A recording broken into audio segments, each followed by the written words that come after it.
कठिन सी साधना है। जो व्यक्ति, जो समाज योग से और साधना से जितना विमुख होगा, वो समाज आत्मरक्षा के लिए कवच, दुर्ग और अस्त्रों और शस्त्रों के निर्माण हेतु सदैव विवश होगा।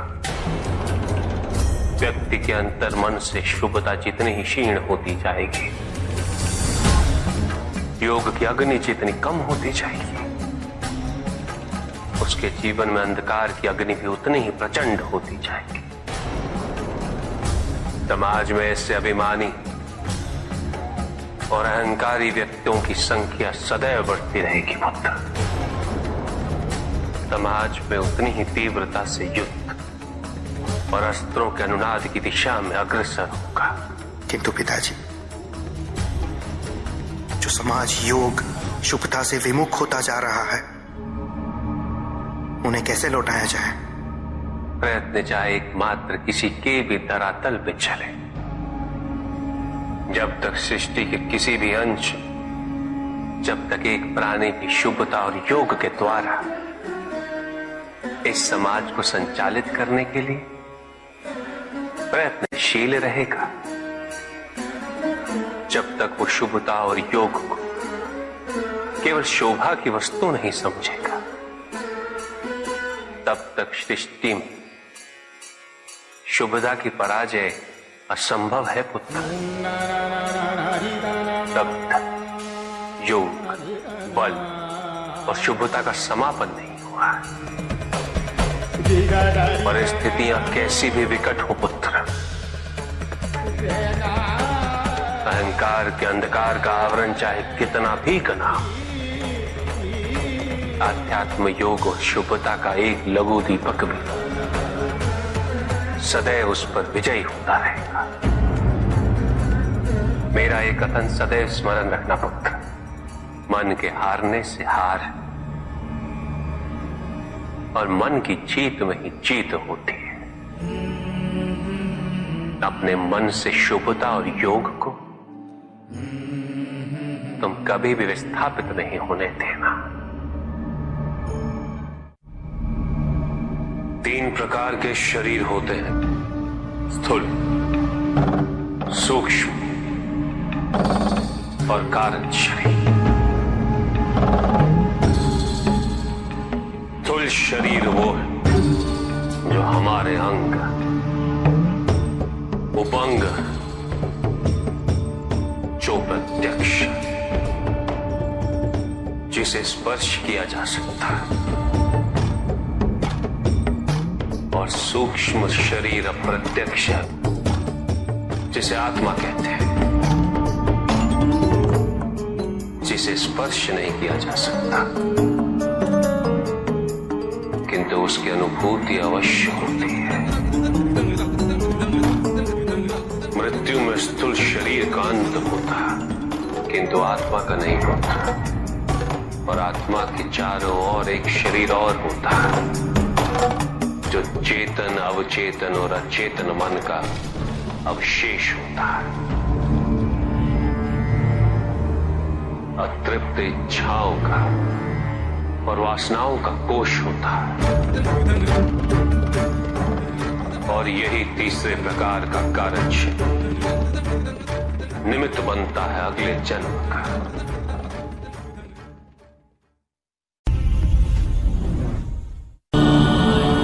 चहचहाने वाली चिड़ियों का गान हमेशा प्रसन्नता का गान नहीं होता। दुख, पीड़ा और मोह ये सब अलग नहीं, एक समान। तुम्हारा मोह ही तुम्हारा दुख और तुम्हारे मोह का त्याग तुम्हें पूर्ण रूप से सुखी कर सकता है।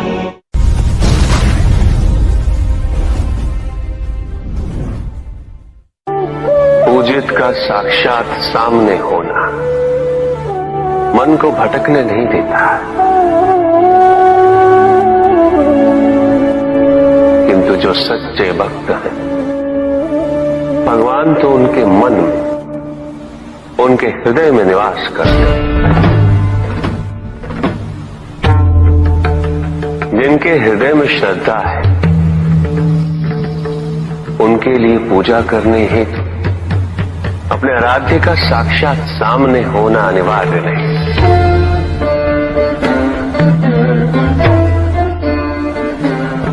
वो तो अपने मन के नेत्रों से प्रतिपल उनके दर्शन पा रहे हैं।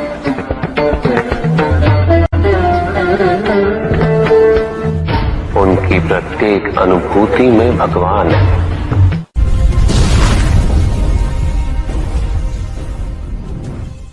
सत्य तो शाश्वत है। सत्य ही संसार में संतुष्टि और सुख का माध्यम। जो सत्य से विमुख हो वो सदैव दुखी रहता है। जिसने भ्रम का मार्ग अपना वो आजीवन ढूंढता रहता है। किंतु विडंबना यही कि उसे ये ज्ञात ही नहीं कि वो ढूंढ क्या रहा है। सत्य तो यही कि तुम एक दैव्य अंश हो।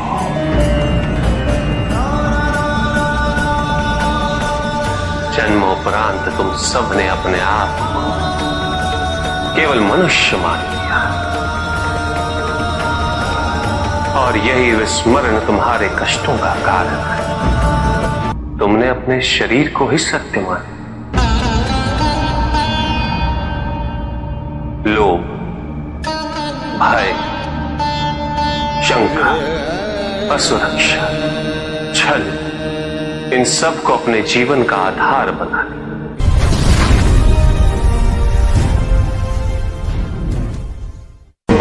महाशिवरात्रि का व्रत विशेष फलों को प्रदान करने वाला है।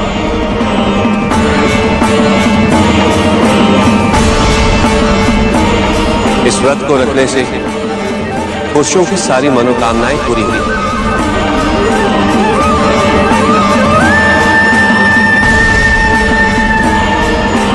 सुहागन स्त्रियों का सुहाग हमेशा बना रहेगा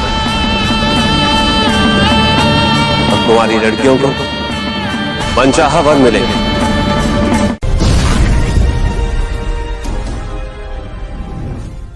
पुत्र और पुत्री में भेद करना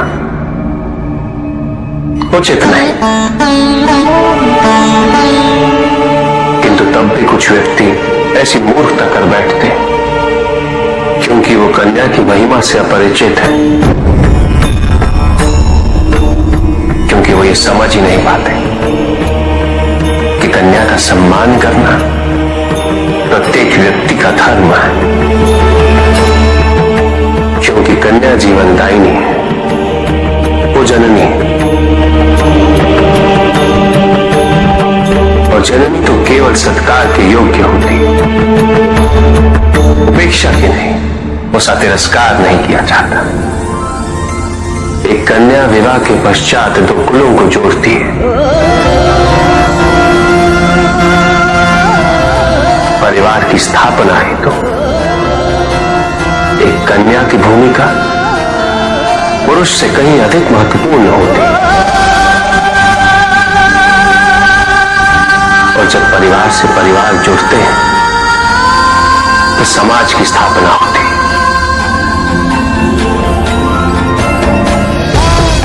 पुत्री को परिवार में, समाज में वही स्थान मिलना चाहिए, वही अधिकार प्राप्त होना चाहिए जो एक पुत्र को प्राप्त होते हैं।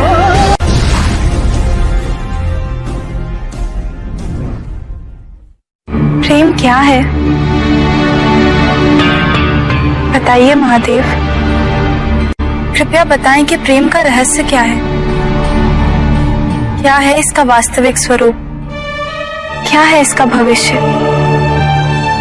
प्रेम क्या है ये तुम पूछ रही हो पार्वती? कि प्रेम का रहस्य क्या है? प्रेम का स्वरूप क्या है? तुमने ही प्रेम के अनेक रूप उजागर किए हैं पार्वती। तुमसे ही प्रेम की विभिन्न अनुभूतियां हुई। तुम्हारे प्रश्न में ही तुम्हारा उत्तर नहीं थे। क्या इन विभिन्न अनुभूतियों की अभिव्यक्ति संभव है?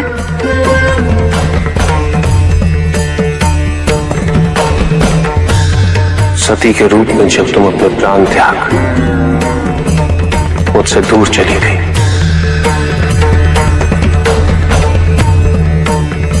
मेरा जीवन, मेरा संसार, मेरा दायित्व सब निरर्थक और निराधार हो गया।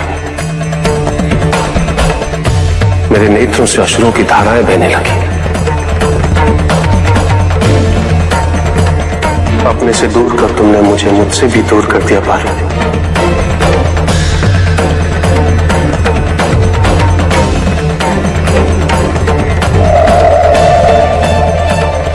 यही तो प्रेम है पार्वती। तुम्हारे अभाव में मेरे अधूरेपन की अति से इस सृष्टि का अपूर्ण हो जाना, यही प्रेम है।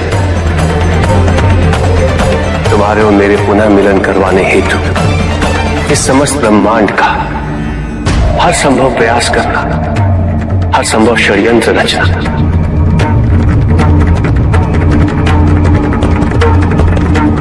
इसका कारण हमारा असीम प्रेम ही तो है।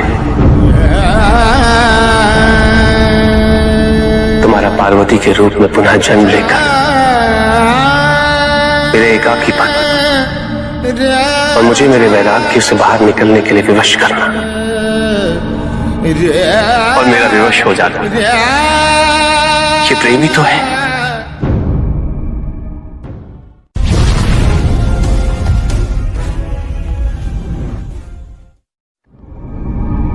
चंद्रमा उसी जल में प्रतिबिंबित होता है जो जल शांत स्थिर।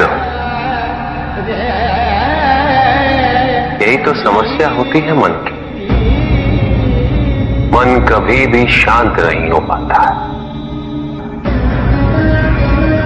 जहां शांति नहीं वहां कुछ भी नहीं रुकता। समुद्र की लहरों की भांति विचारों का उपद्रव मन को निरंतर स्थिर रखता। कुछ भी सुनने और समझने के लिए मन का मौन रहना आवश्यक है, किंतु मन मौन रहना नहीं जानता। वो तो निरंतर कुछ ना कुछ कहता रहता। प्रतिपद शब्दों का आक्रमण चलता रहता है मन पर, और यही आक्रमण है जिसके कारण व्यक्ति कभी भी शब्दों के परे नहीं जा पाता। जहां जीवन की सत्यता का बोध उसकी प्रतीक्षा कर रहा होता है।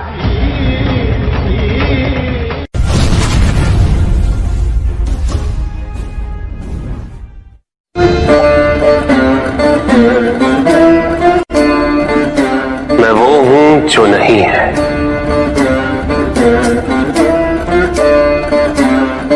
जो नहीं है वो मैं हूं।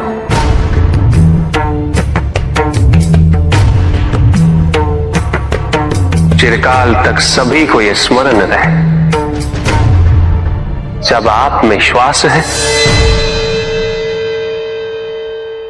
तो मैं आप में हूं।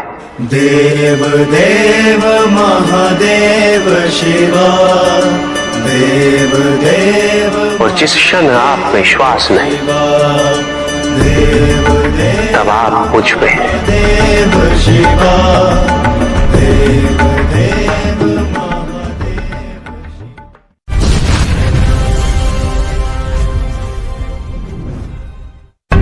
सत्य को जानने के लिए वन में जाना अनिवार्य नहीं है। अपने निजी, पारिवारिक और सामाजिक दायित्वों का परित्याग भी आवश्यक नहीं है। सत्य तो सदैव हमारे साथ है, हमारे सामने है,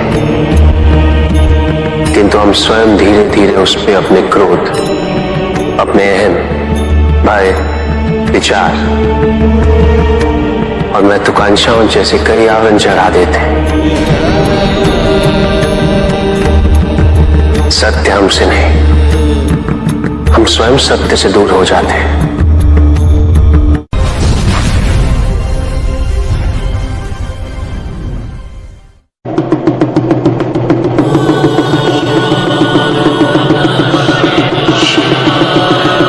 जहां न अमृत, न विष, न सुख, न दुख, न स्वर्ग, न नरक, वही परम आनंद है। उसी परम आनंद तक की यात्रा है तुम्हारी। ये यात्रा आनंद के सानिध्य की है। ये यात्रा सानिध्य के आनंद की है। और इस यात्रा में मैं प्रतिपल तुम्हारे साथ हूं। मुझे ढूंढो मत, केवल पहचानो, तुम ही मैं हूं, मैं ही तुम। हर आरंभ का मैं ही अंत हूं और हर अंत सदैव मेरा ही आरंभ होगा। देव देव महादेव शिवा, देव देव महादेव शिवा। तुम्हारे साथ छल तुम्हारी अपनी इच्छाओं ने किया है, तुम्हारे हट ने किया है, तुम्हारी अपनी सोच ने किया है।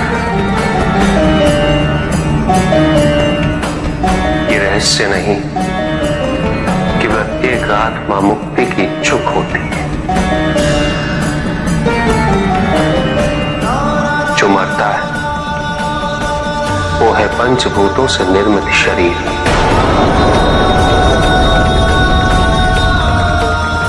किंतु आत्मा तो अजर है, अमर है।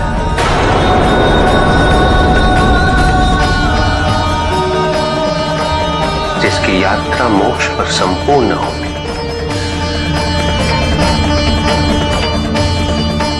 जहां सांसारिक बंधनों से व्यक्ति मुक्त हो जाता है,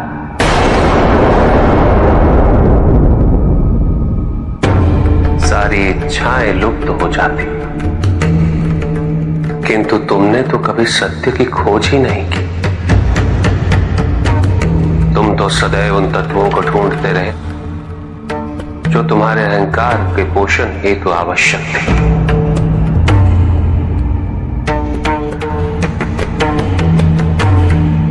किंतु सत्य तो यही है कि ना कोई तुम्हारा है और ना तुम किसी के। जो है वो परमात्मा का है और जो नहीं वो भी परमात्मा का ही है। इस शरीर में तुम इस सत्य से अनभिज्ञ हो, किंतु इस शरीर के पूर्व तुम्हें इस सत्य का बोध था और इस शरीर के पश्चात भी रहेगा। प्रश्न ये है कि क्या तुम इस सत्य को अभी स्वीकार करना चाहते हो? यदि करते हो तो परिवर्तन का मार्ग स्वतः प्रदर्शित हो जाएगा। आजीवन तुम प्रत्यक्ष को ही सत्य मानते रहे, परोक्ष सदैव महत्वहीन रहा। तुम्हारे पास यही अवसर है उस भूल को सुधारने का। भक्ति हेतु यदि कुछ अनिवार्य है तो केवल भक्ति ही।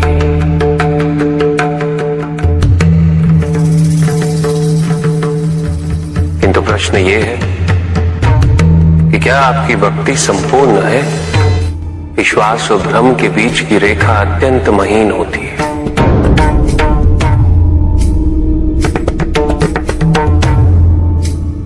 असंख्य व्यक्ति ये नहीं समझ पाता कि उनका विश्वास विश्वास है या भ्रम।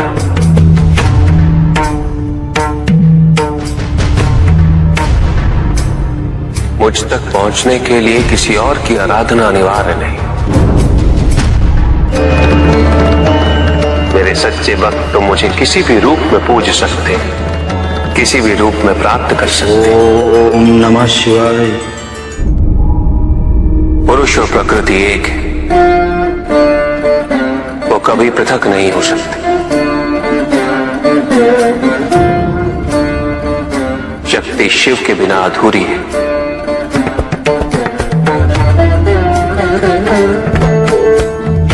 और शिव तो शक्ति के बिना शव के समान है।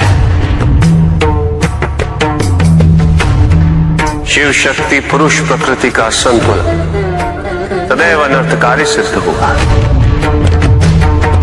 शरीर में यदि स्त्री तत्वों की ऊर्जा नहीं तो शरीर निर्जीव है।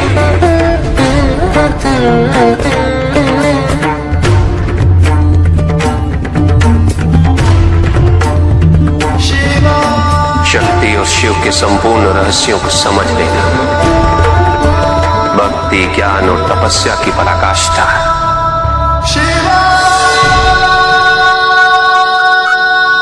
जब ज्ञान के लिए शब्द पर्याप्त ना हो, उदाहरण प्रस्तुत करना अनिवार्य हो जाता है। केवल आपके लिए ही नहीं, अपितु आपके माध्यम से समस्त संसार को शिव और शक्ति की संयुक्तता से पुनः अवगत कराना इस प्रसंग का उद्देश्य था, जो पूर्ण हुआ। महादेव महादेव।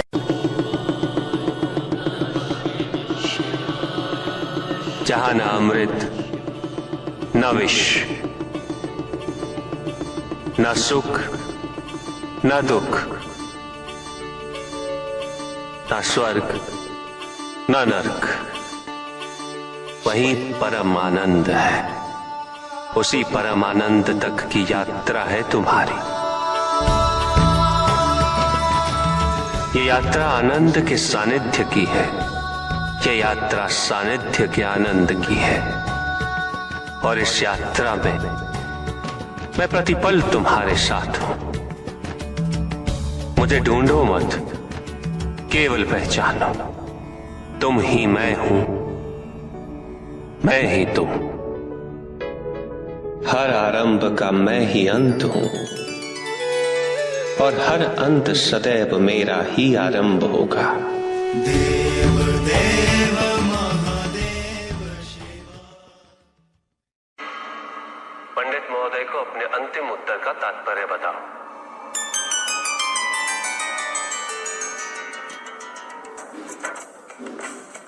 तात्पर्य यह है पंडित जी, इस जगत में एक गुण, दो गुण, तीन गुण, 5 गुण, ये सारे आरोपण मानव का मस्तिष्क करता है। अन्यथा जगत तो ब्रह्म माया है, और ये सारे गुण भी माया मात्र है। सब कुछ निर्गुण है मेरे महादेव की भांति।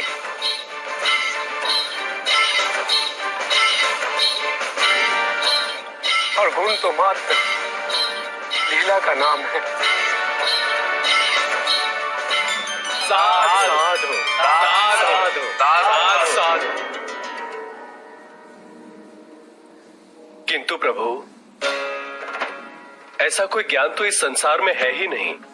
वेद तो ईश्वर की आराधना, व्रत, तप, ज्ञान आदि क्रियाओं से करना सिखाता है।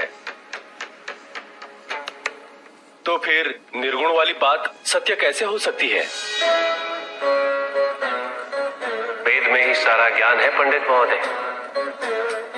वेद का सही अर्थघटन करना इस समय संभव नहीं। अनंत शिव। प्रजापिता ने वेद के मंत्र दिए ताकि मनुष्य मात्र अपने गुणों के माध्यम से निर्गुण तक पहुंच सके।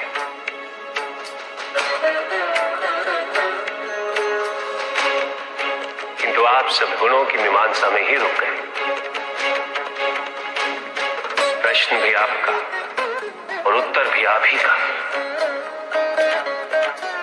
व्रत, तप, दान, यज्ञ इत्यादि से ही संसार का निर्वाह होता है, किंतु उसी वेद में ईश्वर प्राप्ति के लिए निर्गुण बनने का मार्ग छिपा हुआ है। उस ज्ञान को आप देख नहीं पाते पंडित महोदय, इसीलिए अपने आप को देवताओं से अधिक ज्ञानी समझते।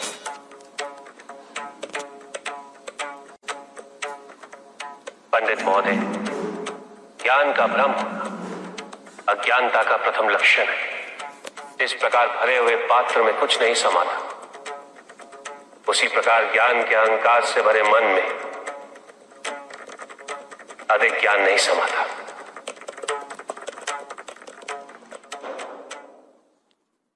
पूछ सकता हूं? अवश्य ऋषि कश्यप। जहां प्रश्न नहीं वहां जिज्ञासा नहीं, और जहां जिज्ञासा नहीं होती वहां ज्ञान की वृद्धि नहीं हो सकती। निसंकोच होकर पूछिए। प्रभु, आप तो कालोपरी हैं, सर्वज्ञ हैं, त्रिकालदर्शी हैं। चारों ओर ये जो अज्ञान का अंधकार फैल रहा है, उसमें ज्ञान का मूल अर्थ कहीं ना कहीं खोता जा रहा। मेरा आपसे विनम्र निवेदन है प्रभु, किसी अन्य विषय पर चर्चा आरंभ करने से पूर्व हमारे और इस समस्त संसार के कल्याण और मार्गदर्शन हेतु आप ज्ञान की मूल परिभाषा से एक बार हमें पुनः अवगत करवाएं। ज्ञान और अज्ञान की परिभाषा को स्पष्ट रूप से समझने के लिए ज्ञान और अज्ञान की विशेषताओं का स्मरण करना आवश्यक है, जिसके कारण स्वार्थ, विनाश, क्रूरता, अशांति और भय में वृद्धि हो, वह ज्ञान है।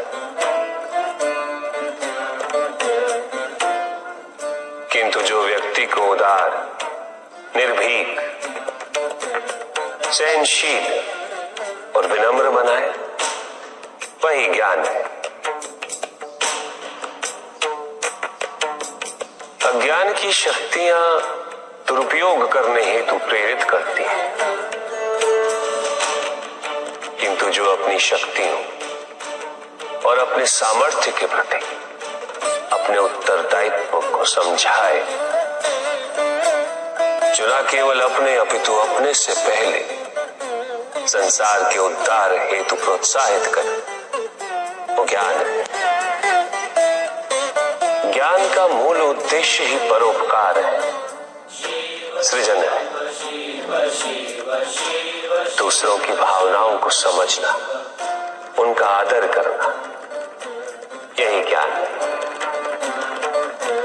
क्योंकि ज्ञान हमें न केवल अपने अपितु दूसरों के दुख और सुख के प्रति भी संवेदनशील बनाता है। किंतु जो दूसरों की भावनाओं का अनादर करे, उसे ज्ञान की श्रेणी में कैसे रखा जा सकता है? अज्ञान के कारण व्यक्ति सांसारिकता में बंधता जाता है, वो माया में उलझता जाता है। अज्ञान परम सत्य से दूर ले जाने का माध्यम है, किंतु ज्ञान व्यक्ति को परम सत्य की ओर ले जाता है। ज्ञान मुक्तिदायक है, मोक्ष का मार्ग है, और इस मुक्तिदायक ज्ञान का सर्वोच्च रूप है आत्मज्ञान, और यही ज्ञान की पूर्णता भी है। ज्ञान और अज्ञान का ये अंतर संसार में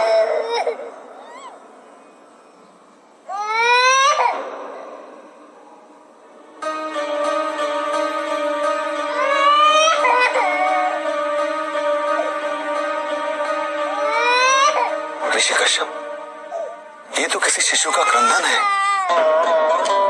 विदर्भ देश के राजा और मेरे भक्त सत्यार्थ का पुत्र चालू देश के राजा ने सत्यार्थ की हत्या कर दी। सत्यार्थ की पत्नी ने अपने शिशु के साथ अपनी रक्षा करने हेतु वन में शरण ली, किंतु अब तो वो भी मृत्यु को प्राप्त हो चुकी है। भक्ति का उचित मार्ग बताए हमें, ताकि मेरी भांति दूसरा कोई भूल ना करे। भक्ति मुक्ति का आधार है पुष्पदल, और मुक्ति तो केवल समर्पण से ही संभव होगी। और समर्पण के लिए पुष्प नहीं, स्वर्ण नहीं, आभूषण भी नहीं, रत्न नहीं, धन नहीं, विधि विधान नहीं, केवल अपने मन को अर्पित करना अनिवार्य है। जानना चाहते हो पुष्पदल कि वो कौन से पुष्प हैं जो मुझे अत्यंत प्रिय है? इंद्रियों का नियंत्रण, दया, शांति, तप, क्षमा, ध्यान और सत्य। और जब कोई मेरी इन पुष्पों से आराधना करे, मैं अवश्य प्रसन्न होता हूं। भक्ति में भव्यता आवश्यक नहीं है पुष्पदल, अभी तो सरलता आवश्यक है। भक्त के लिए ये समझना अत्यंत कठिन हो जाता है, प्राय भक्ति कब मोह में परिवर्तित हो जाती है। और ऐसे में पथ भ्रमित होना अनिवार्य है।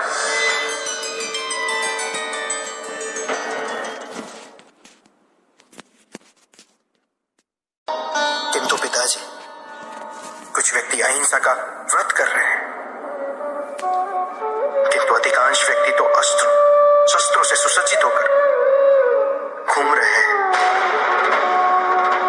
शरीर की रक्षा के लिए बड़े दुर्ग बनाए जा रहे हैं, कवच बनाए जा रहे हैं, क्योंकि उन्होंने स्वयं योग और शुभता के कवच का त्याग कर दिया पुत्र। क्योंकि अब शुभता उनके लिए जीवन को जीने का आधार नहीं रह गई, क्योंकि योग तो अब केवल उनके लिए एक कठिन सी साधना है। जो व्यक्ति, जो समाज योग से और साधना से जितना विमुख होगा, वो समाज आत्मरक्षा के लिए कवच, दुर्ग और अस्त्रों और शस्त्रों के निर्माण हेतु सदैव विवश होगा। व्यक्ति के अंतर मन से शुभता जितनी ही क्षीण होती जाएगी, योग की अग्नि जितनी कम होती जाएगी, उसके जीवन में अंधकार की अग्नि भी उतनी ही प्रचंड होती जाएगी। समाज में ऐसे अभिमानी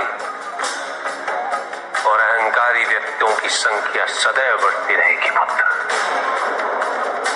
समाज में उतनी ही तीव्रता से युद्ध और अस्त्रों के अनुनाद की दिशा में अग्रसर होगा। किंतु पिताजी, जो समाज योग शुभता से विमुख होता जा रहा है, उन्हें कैसे लौटाया जाए? प्रयत्न चाहे एकमात्र किसी के भी धरातल पे चले,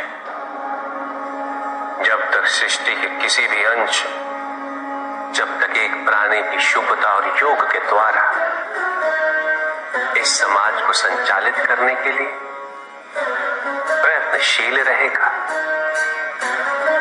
जब तक वो शुभता और योग को केवल शोभा की वस्तु नहीं समझेगा, तब तक सृष्टि में शुभता की पराजय असंभव है पुत्र। तब तक योग, बल और शुभता का समापन नहीं हुआ। परिस्थितियां कैसी भी विकट हो पुत्र, अहंकार के अंधकार का आवरण चाहे कितना भी घना, आध्यात्म योग और शुभ शुभता का एक लघु दीपक भी सदैव उस पर विजयी होता रहेगा। मेरा एक कथन सदैव स्मरण रखना पुत्र, मन के हारने से हार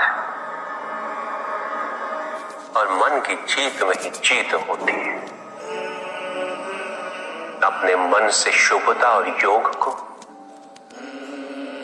तुम कभी भी विस्थापित नहीं होने देना। स्वामी, असुरों को ऐसा क्यों लगता है कि देवताओं के पतन में ही उनका उत्थान है?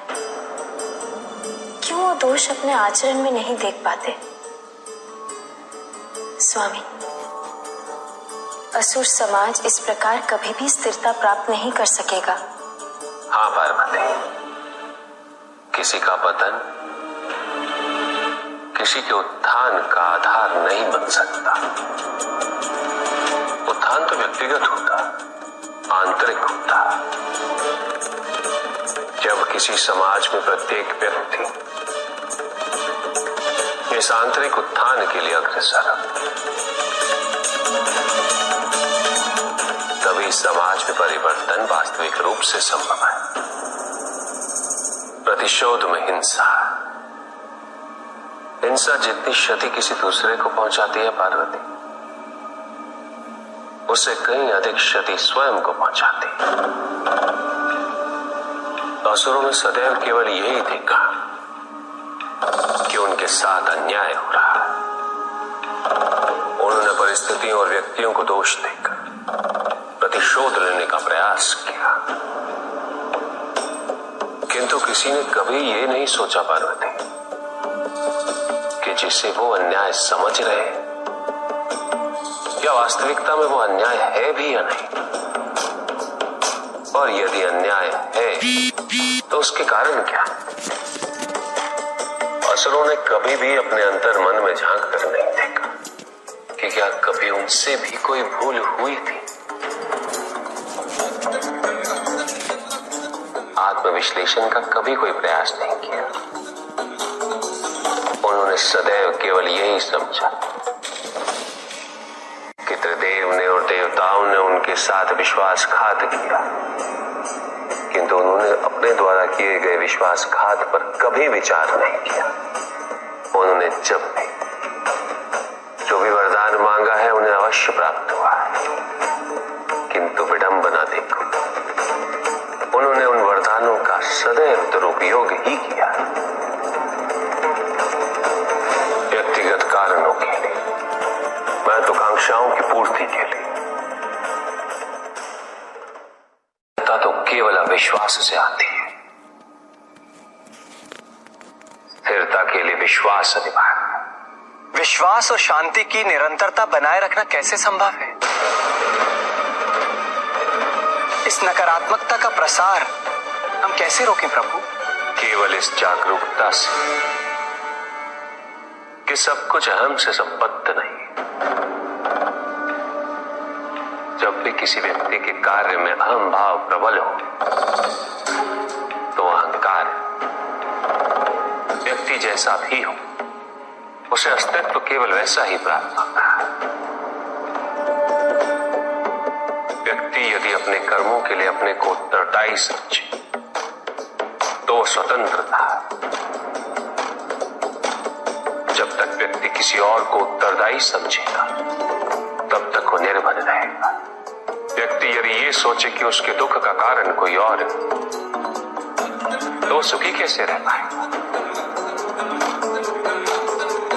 यह असंभव है, क्योंकि दूसरों को परिवर्तित करना उसके वश में नहीं।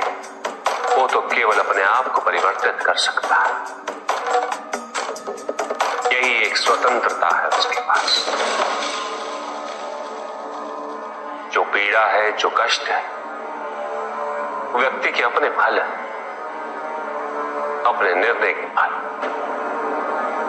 और जिस दिन वो अपने निर्णय परिवर्तित कर ले, उसी दिन उसके जीवन में परिवर्तन भी आ जाएगा। जिन्होंने जीवन के प्रति घृणा सिखाई, उन सभी व्यक्तियों ने पृथ्वी को नर्क बनाने में अपना योगदान दिया। इसलिए अधिकांश व्यक्ति अपने दोष, अपनी त्रुटियां और अपनी व्यर्थता को जीवन पर आरोपित कर मुक्त हो जाते हैं। उन्हें लगता है कि जीवन ऐसा ही होता है और उसके समक्ष वो विवश है।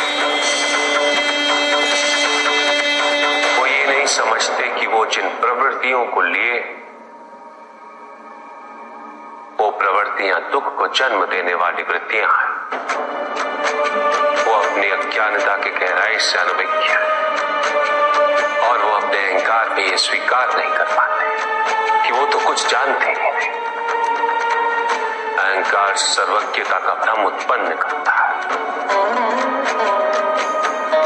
न जानने की स्वीकृति बहुत बड़ी विनम्रता है और वही पवित्रता भी है। हमें संसार में संतुलन को बनाए रखने के लिए पवित्रता के आधिक्य की आवश्यकता है। किंतु प्रभु, इस पवित्रता में कौन से लक्षण अनिवार्य हैं? अनेकों लक्षण हैं, किंतु इन परिस्थितियों में जो सबसे अधिक महत्वपूर्ण है वो है सतित्व। सकारात्मक ऊर्जा का सबसे पावन स्वरूप सतित्व। इस सतित्व पर मात्र विश्वास ही पर्याप्त है व्यक्ति को सुरक्षित रखने के लिए।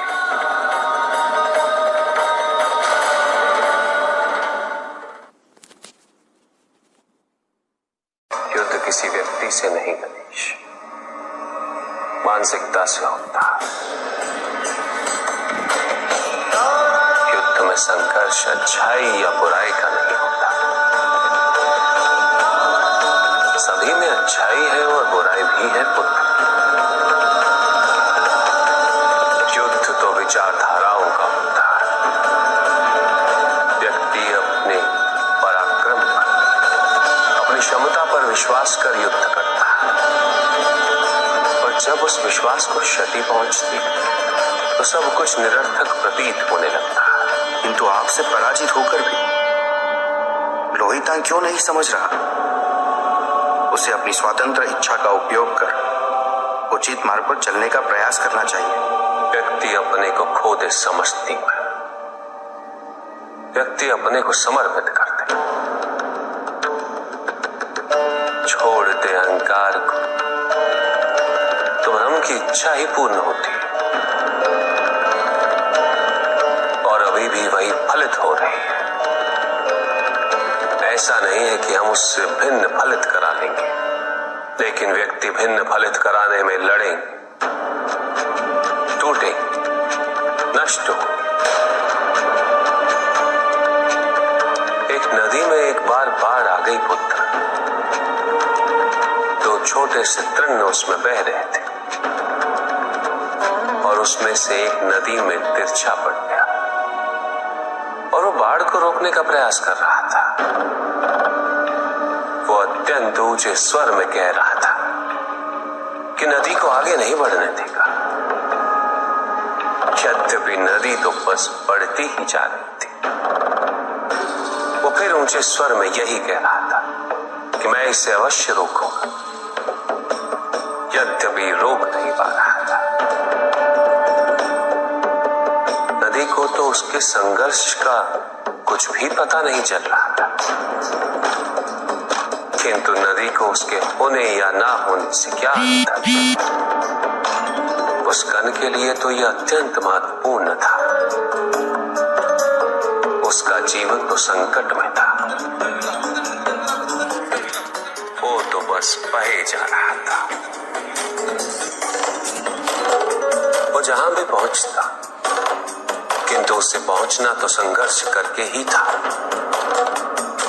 किंतु ये बीच का क्षण, ये बीच का काल दुख, पीड़ा, द्वंद्वता का काल है। वहीं दूसरी ओर जो दूसरा तृण था, उसने अपने को समर्पित कर दिया। वो तो नदी में सीधा पड़ा हुआ था,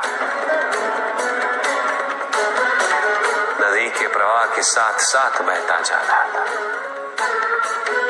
और उसे ऐसा प्रतीत हो रहा था जैसे कि वो नदी को दिशा दे रहा है, उसे प्रवाहित होने में सहायता कर रहा हो। वो तो ये निश्चय कर बैठा था कि नदी को समुद्र तक पहुंचाकर ही रहेगा, किंतु नदी को उसकी उपस्थिति का भी आभास नहीं था। नदी पर उन दोनों के होने या ना होने का कोई प्रभाव नहीं था। नदी तो बस बहे जा रही थी। ब्रह्म की इच्छा को जाना नहीं जा सकता, किंतु ब्रह्म के साथ एक अवश्य हुआ जा सकता, और तब व्यक्ति की अपनी इच्छा तो खो ही जाती है, केवल उसकी इच्छा ही शेष रह जाती है। द्वैतांग को अपनी आगे की यात्रा पूरी करने हेतु अत्यंत महत्वपूर्ण निर्णय अवश्य लेने होंगे। केवल उसके अहंकार को नहीं, अभी तो उसके आत्मसम्मान को भी क्षति पहुंची। जहां से इस युद्ध का अंत हुआ है, वहीं से लोहितांग के अंतर युद्ध का आरंभ हुआ है, और जो भीतर पराजित होता है उसे हर दिशा में केवल पराजय ही दिखती है।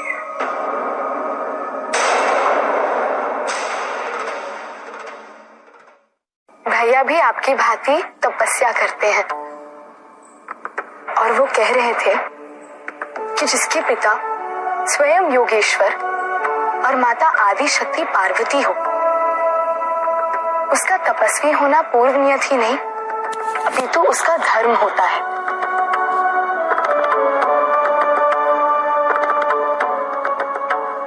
पिताजी, जिस प्रकार भैया का कर्तव्य है, उसी प्रकार क्या हमारा भी कोई कर्तव्य है?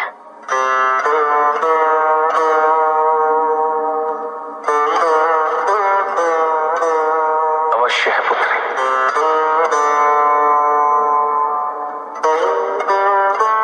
तब द्वारा धर्म और कर्म के नए अध्यायों को उजागर करना।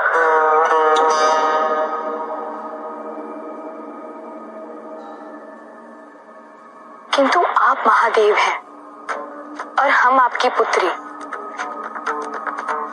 बिना तप के धर्म और कर्म के नए अध्याय को उजागर नहीं कर सकते। क्या आप हमें ऐसा कोई वरदान नहीं दे सकते? अवश्य दे सकता हूं पुत्र, किंतु तप के बिना जो भी प्राप्त होता है वो शुभ नहीं होता, वो सत्य नहीं होता, वो सुंदर नहीं होता। मैंने बालक उपमन्यु को भी ज्ञान हेतु गुरु की शरण में जाने का मार्ग दिखाया। मैं चाहता तो वरदान देकर उसे ज्ञानी बना सकता था, किंतु बिना परिश्रम, बिना तपस्या के जो भी ज्ञान प्राप्त होता है वो संपूर्ण नहीं होता।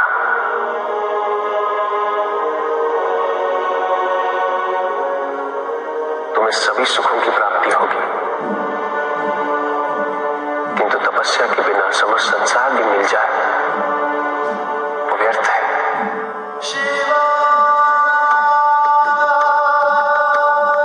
तुम्हारी माता ने भी मुझे प्राप्त करने के लिए घोर तपस्या की थी। तो क्या हम भी नहुष को बिना तपस्या के प्राप्त नहीं कर सकते?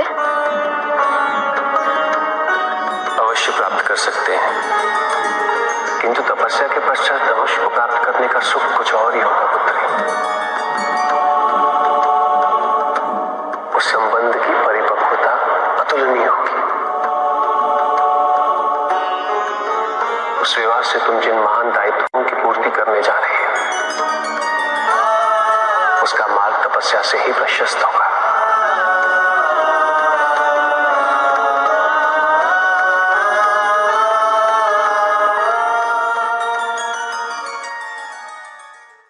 ओम के 3.5 भाग हैं।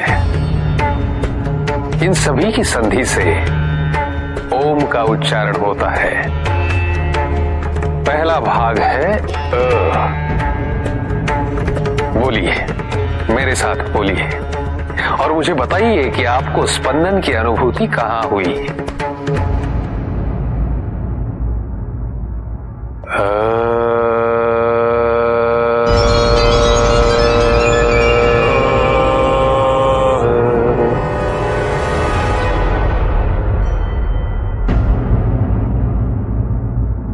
बताइए, स्पंदन का आभास कहां हुआ आपको? यहां नीचे की ओर। वो आपका ब्रह्मस्थान है। ब्रह्मस्थान। अ की ध्वनि ब्रह्मदेव के साथ ही स्पंदित होती है।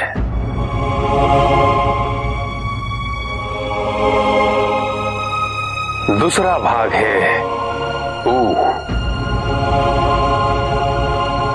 कहिए, मेरे साथ कहिए।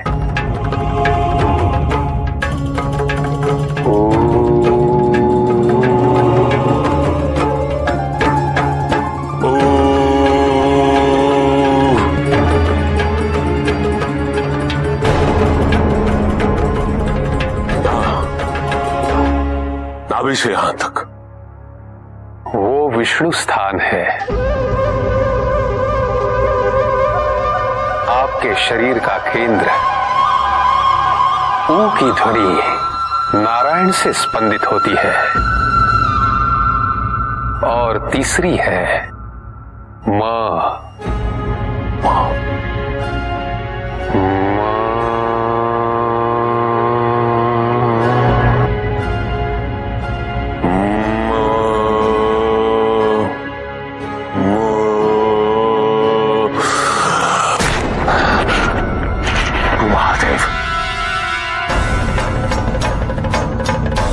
नीलकंठ।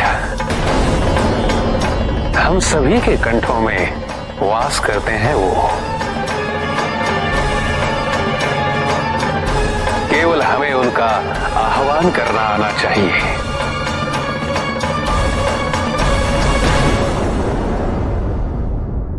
देखो, एक प्रकार से शरीर भी त्रिदेवों से ही बना है।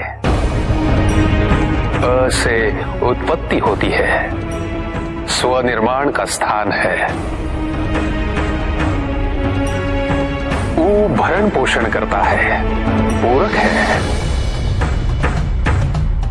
म निर्मल करता है, शुद्धिकारक है। स्वाधिष्ठान,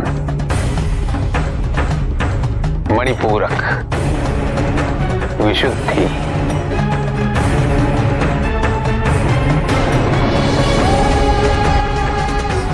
त्रिदेवों की अर्धांगिनियां भी अपने अपने स्वामियों की सहायता करती है। ज्ञान युक्त सृजन में ब्रह्मदेव के साथ माता सरस्वती है। श्रीव संपदायुक्त पोषण हेतु नारायण के साथ माता लक्ष्मी है। विनाश और पुनरुत्थान हेतु महादेव के साथ माता पार्वती है। तुमने तो कहा था कि 3.5 है पिपलाद, तो तुमने तो 3 ही बताई। अर्धभाग कौन है? मुझे प्रसन्नता हुई जानकर कि आप बड़े ध्यान से सुन रहे हैं। 3 नादों के उपरांत आंशिक नाद उसका है जिसमें तीनों निहित हैं, परंतु जिसका नाद नहीं होता, अर्थात शून्य, शांति।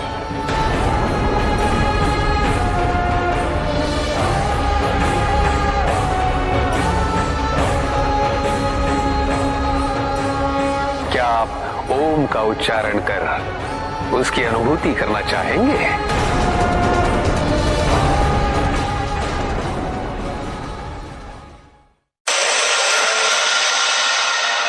तुमने मुझ पे प्रहार किया,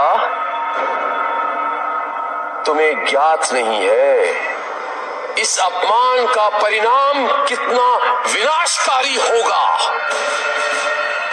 मेरे पास मां काली की शक्तियां हैं। अघोर पंथ के अनुसार माता काली की शक्तियां सभी के लिए उपलब्ध है, किंतु देवी काली का आह्वान करना सबके लिए संभव नहीं।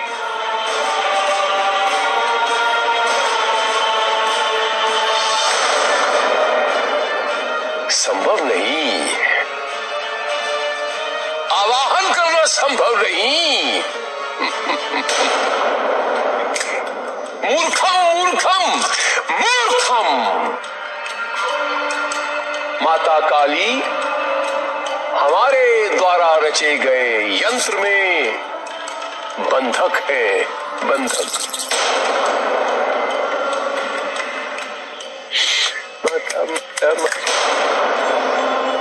उनकी ऊर्जा हमारे द्वारा रचे गए उस यंत्र में अवशोषित है। इसीलिए हम जब चाहें जैसे चाहें उसका उपयोग कर सकते हैं। ये सब ज्ञात होते हुए भी तुम उसका दुरुपयोग करना चाहते हो। मृत्यु मिलेगी तुम्हें, तुम्हें मृत्यु। मूर्खम। मृत्यु आश्चर्य है मुझे कि एक अघोरी मृत्यु का भय दिखा रहा है।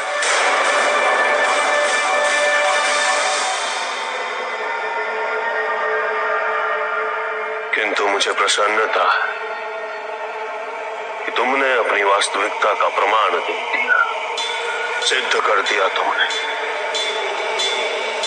तुम बाहरी व्यवहार और वेशभूषा में भले ही अपने आप को अघोरी दर्शाते, किंतु तुम्हारी विचारधारा उसके विरुद्ध है, विपरीत। अघोरी के लिए क्या जीवन, क्या मृत्यु मनी, अपमान, सम्मान जैसी शब्दावली अघोरियों की विचारधारा का अंश कभी नहीं होती।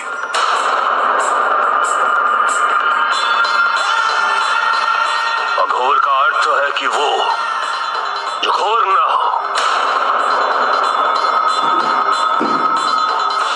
जो स्वयं भय से मुक्त हो।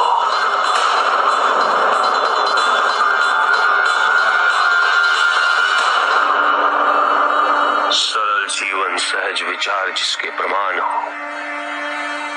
वही है सच्चा अघोरी। तुम कहते हो कि काली को तुम्हारे द्वारा दी गई बलि अति प्रिय है, उसे मनुष्यों का रक्त अति प्रिय है। तुम ना केवल इन अघोरियों को भ्रमित कर रहे हो, अभी तो समस्त संसार की दृष्टि में अघोरियों की अनुचित परिभाषा प्रस्तुत कर रहे हो। जो अपने अहंकार, अपने विकारों की बलि देकर स्वयं को पवित्र कर सके,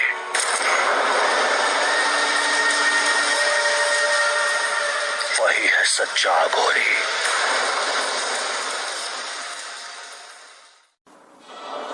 प्रभु,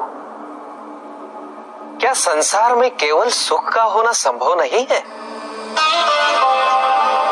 प्रत्येक आत्मा का लक्ष्य केवल सुख की प्राप्ति ही तो है।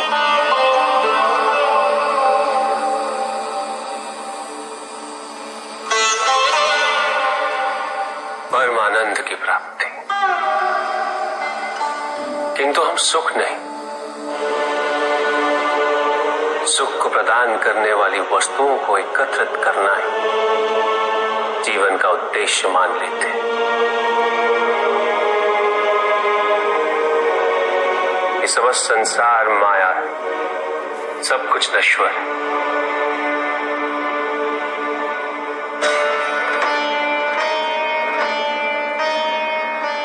जिन वस्तुओं को हम सुख का स्रोत समझकर एकत्रित कर रहे हैं, सदैव नहीं रहेंगे। जो व्यक्ति सत्य को जानते हुए भी लोभ का परित्याग नहीं करते, वो सदैव इन्हें खोने के भय में जीते।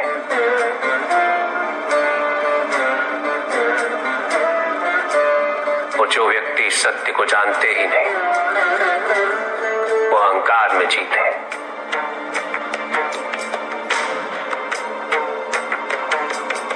और जहां अहंकार और भय उपस्थित हो, वहां सुख कैसे रह सकता?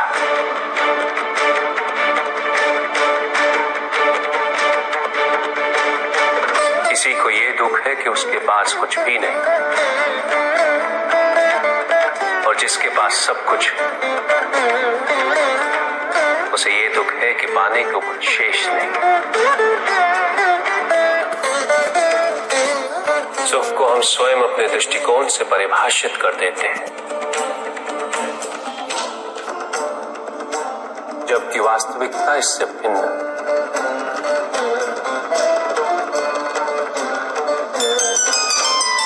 इसलिए आवश्यकता है अनासक्त रहे।